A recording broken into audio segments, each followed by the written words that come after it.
Welcome everybody back to NorSpeaksOut. Thanks for joining me again on my channel, guys. Remember to like, share and subscribe. So just wanted to do a quick video just to talk a little bit about the master's degree that I did. So like I said in my first video, I did a bachelor's degree in psychology, and then 7 years later I decided to go back to university and do a master's degree in world history and cultures. So this is for anybody who is thinking about going back to university or is currently doing a master's. Well done. You'll make it. Be strong. It's okay. In the end, it works out, even though it feels like it doesn't right now. Anyway, but I just want to talk a little bit about the actual program that I did. Little disclaimer for now. King's College London is not giving me any money. If you want to give me any money, Kings, call me. Very, very happy with that. But I just genuinely had such a wonderful time doing this master's degree, as much as it was really stressful and really, really difficult. I just wanted to just talk about the master's program and just talk explicitly about why I think it was just such a good course, and I would highly recommend anybody thinking about doing a history master's degree, history kind of in a global context, but then also looking at the way other nations' histories have interacted with others. And so it's quite distinct in a way, I think, from other courses. If you do have any questions, any comments, please do ask some questions. If you want any advice, by all means, chuck that down below as well. I'll put some links for the master's degree program too, if anybody wants to go and look into things. It is a 1-year master's degree program if you do the degree full time, and 2 years if you do it part-time. And so the expectation if you are doing the master's full-time is that you'll only have 6 hours of actual lectures and seminars, and then per week, and they would expect basically that you are doing 34 hours of self-study. Didn't necessarily do that much self-study, but we tried.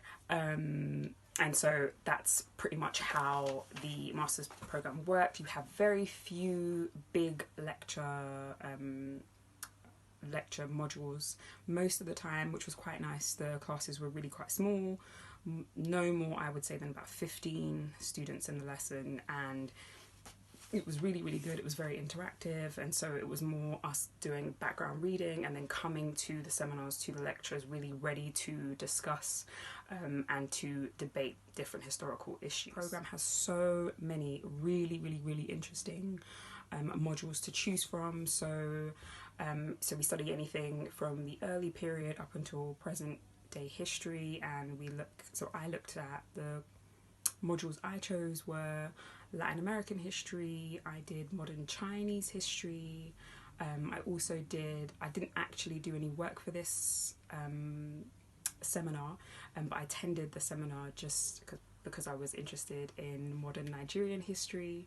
I also did Britain and decolonization, new perspectives on slavery, transnational history, and European expansion. Options for modules you could choose. There were so many I wanted to choose, but I couldn't. So they had a module on modern debates in India, also on Iran, and then they had another module that was about Harlem and sort of the dynamics and things taking place in Harlem in the late 20th century.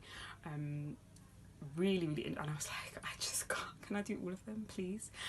Which is why I chose to sit in on the Nigeria and the new perspectives on slavery module as well, just to, again, soak up as much as possible. But I didn't actually have to do any essays or work for those modules that I sat in on.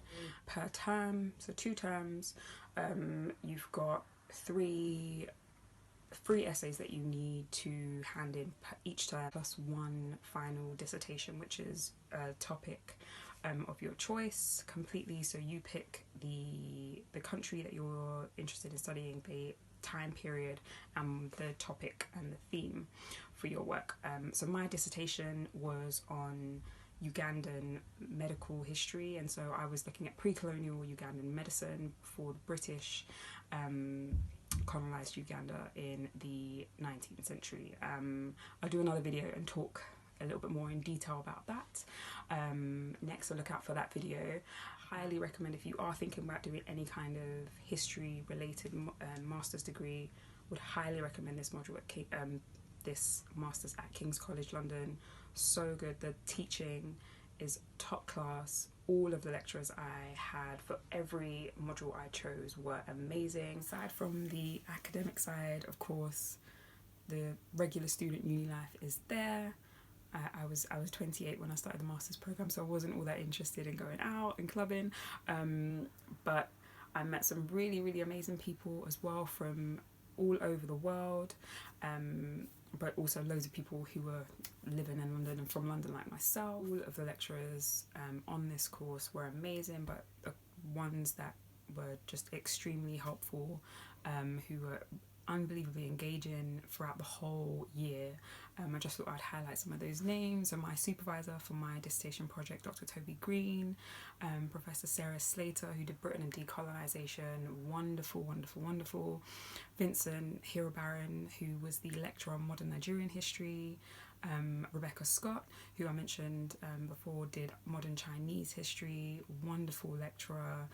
Christine Mateus, she did modern debates in Latin America and history. Honestly, the teaching is absolutely 5-star.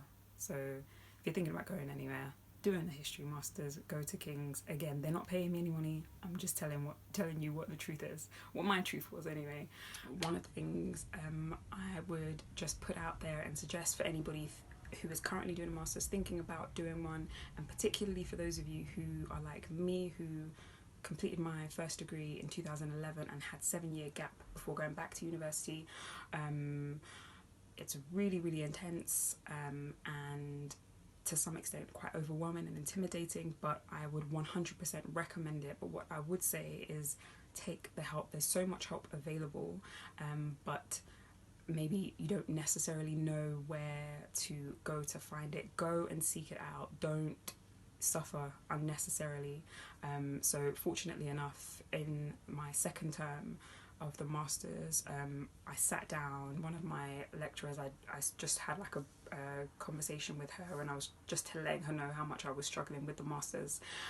She's lovely. So she was teaching modern Chinese history, and she called me over and was like, okay, let's find some time. And she spent an hour with me going through the essays from my previous term, and was like, okay, this is what you need to fix up and do. This is how you need to change things. This is how you need to write about these history and these themes, which was so helpful. She is absolutely, Rebecca Scott is her name, really helped me out, and so definitely improved.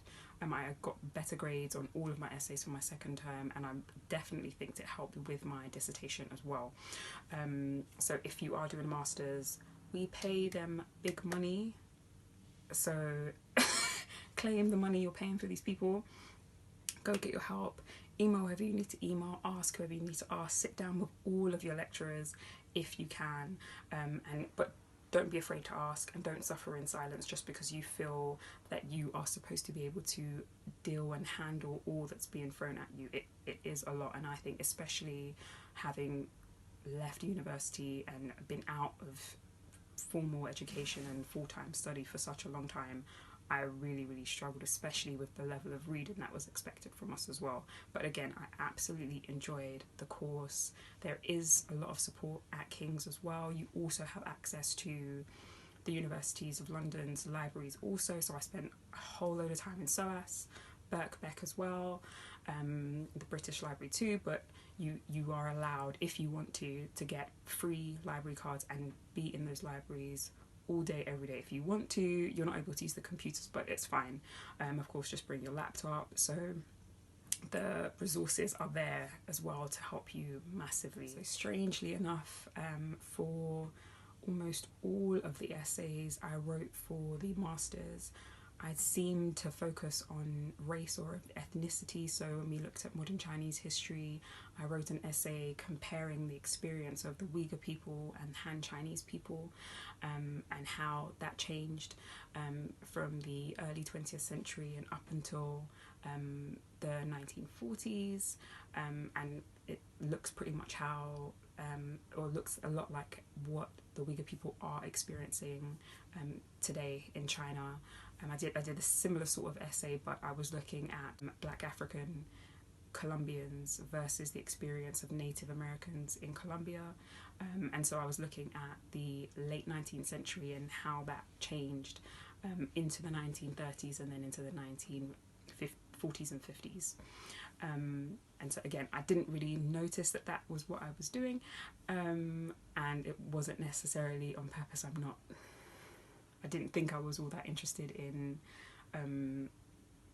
race and in I guess in comparing different races, but really enjoyed studying and just reading around the areas for those essays. Thanks guys for watching. I'm done over here, giving you a little brief on the master's degree that I did. I said I'd do another video and I'll talk a little bit more about my dissertation on Ugandan medicine. So that'll be the next one coming up, but thank you again for watching and look out for the next video. And so I'm Nor, this is Nor Speaks Out, and I have spoken, and so now I'm asking you wahura, which means are you listening? Bye guys.